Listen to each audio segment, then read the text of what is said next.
Saludos docente, mi nombre es Ana Cecilia Ruales Holguín y a continuación hago mi respuesta a la actividad planteada. Primera pregunta, ¿cuál es el sentido que tiene para el profesional SISPA conservar, recuperar, salvaguardar y difundir la memoria social, la memoria colectiva y por supuesto con ello el patrimonio bibliográfico y documental en el contexto actual? El estudiante SISBA tiene el deber de protección de documentos que tienen valor histórico y conocimiento del pasado, que tiene como fuente la memoria y de la que nos habla. Los escritos son expresados y registrados por los individuos y las comunidades de diferentes formas, haciendo uso de diversos lenguajes según su contexto, intención. Posibilidades tales podrían ser los relatos, las expresiones orales, los textos literarios, ensayos, textos periodísticos, documentos, fotografías, textos digitales, audio y video, entre otros. Tienen que saber que todas estas colecciones se van sumando a un engrosado conjunto de obras patrimoniales. Pero, ¿por qué registrar y acumular este conocimiento del pasado? ¿Cuál es el largo sentido de recuperación y organizar esta conservación y difundir el patrimonio? Pues bien, por un lado, gracias al registro de conocimientos, este puede circular y generar nuevos conocimientos al ser llevado de un lado a otro, de un tiempo a otro, de un individuo a otro. Esta dinámica permite a los individuos conocer, aprender de otros a lo largo de la historia y de las comunidades conocer creencias, actividades y desarrollo de otras comunidades. En este proceso también conocerse entre otros y conocerse uno mismo a lo largo de la historia. Y si no se toma medidas para recuperar, organizar y conservar el patrimonio, simplemente no se puede preservar la recuperación, el conocimiento y tampoco su circulación para las nuevas y futuras personas que vivan en este tiempo. La segunda pregunta estaría en definir, de acuerdo a una expresión previa, qué patrimonio documental o archivístico consideras que el país debe preservar. Un ejemplo de esto es el documento original del acuerdo de paz firmado y guardado por el gobierno. Después de su elección, argumente y analice con qué bases y contenidos estudiados y por qué este documento bibliográfico archivístico es considerado patrimonial, y a continuación plantee las redes que cuenta con la memoria y el documento seleccionado, haciendo uso de sus conocimientos adquiridos tanto en la unidad 1 como en la unidad 2. Finalmente, exponga usted como profesional de información cómo puede aportar a este proceso. Bueno, para iniciar, un documento que se preserva y no solo afecta al país, sino a gran parte del mundo, el cual protege los derechos humanos, es la Carta Magna, la cual fue origen de parte importante en la Constitución de 1991 de Colombia. Pero para entender de qué trata, debemos saber dónde inició y qué nuevas leyes proponían para su época. La Carta Magna es un documento realizado por el rey Juan Sin Tierra de Inglaterra. Este documento se lo entregó a los nobles ingleses el 15 de junio del 2015, en la que prometía respetar a los fueros e inmunidades a la nobleza, y no disponer la muerte ni la prisión de los nobles, ni la confiscación de sus bienes, mientras aquellos no fuesen juzgados por sus iguales. La Gran Carta, también conocida como Carta Magna Liberatium, es un documento inglés aceptado por el rey Juan Sin Tierra ante el acoso de los problemas sociales y las graves dificultades de política del exterior.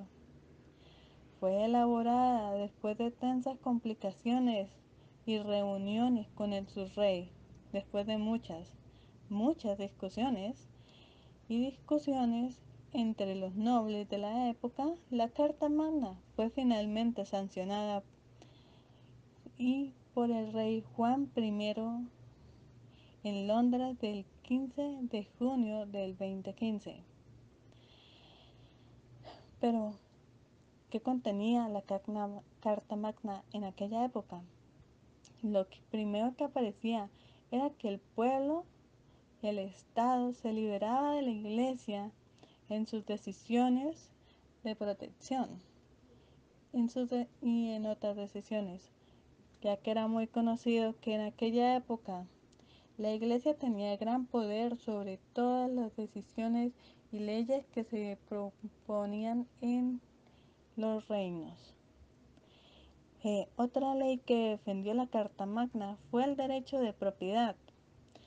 Otro que por suerte las familias nobles, donde había un pariente muerto, en ese caso la mujer podía cobrar la herencia, o al menos parte de ella, y los hijos menores de edad quedaban a cargo de un tutor responsable. En otra parte, las deudas que dejaba el difunto eran mayor parte pagadas por una comisión de nobles, y lo que quedase de la deuda debía ser pagada por sus herederos. Después de esto, seguía el derecho a la justicia, que en aquella época donde los nobles hombres no poseían derecho de protección ni defensa, por eso esta ley hizo una revolución de la justicia. Ha sido importante en todas las leyes que lo siguieron. La ley que hizo un gran cambio fue la de no se puede condenar a nadie por un rumor o por una mera sospecha. Si solo es un testimonio con pruebas, se puede escuchar. Ningún hombre libre podría ser detenido o encarcelado, o en este caso privado de sus derechos o de sus bienes, sino en una virtud de una sentencia judicial y con un arreglo de una ley del reino. También el habeas corpus fue reconocido por primera vez en la Carta Magna inglesa del 2015 como una garantía contra la prisión indebida y arbitraria. La Carta Magna limitó el poder de sus monarcas de Inglaterra, específicamente el rey Juan sin tierra, que la firmó, impidiendo así el ejercicio del poder absoluto. Fue el resultado de sus desencuentros con Juan, el Papa y los nobles ingleses sobre la prerrogativa del soberano. De acuerdo a los términos, la Carta Magna debía renunciar a ciertos derechos y a respetar determinados procesos legales. Ya el rey no poseía todo el poder absoluto de su reino y tenía que reconocer que la voluntad del rey estaba sujeta a una ley. Se considera que la Carta Magna como el primer capítulo de un largo proceso que llevaría al surgimiento del constitucionalismo durante los próximos años venideros. Pero, ¿y qué pasó con la Carta Magna? Bueno, el desarrollo de la Carta ha pasado durante mucho tiempo, y así es que hace 28 años la Constitución colombiana cambió por tercera vez, dando derechos de protección a sus ciudadanos, siendo un guerrillero llamado Antonio Navarro, un reconocido líder conservador, Álvaro Gómez, y otro liberal, Horacio Serpa, en su calidad de copresidentes de la Asamblea Constituyente, promulgaron en coro y en medio de inmensa expectativa el inicio de la vigencia de una nueva carta política para el país, que sustituiría la de 1886, sin duda, una carta magna que ha dado la talla y es pilar de la democracia.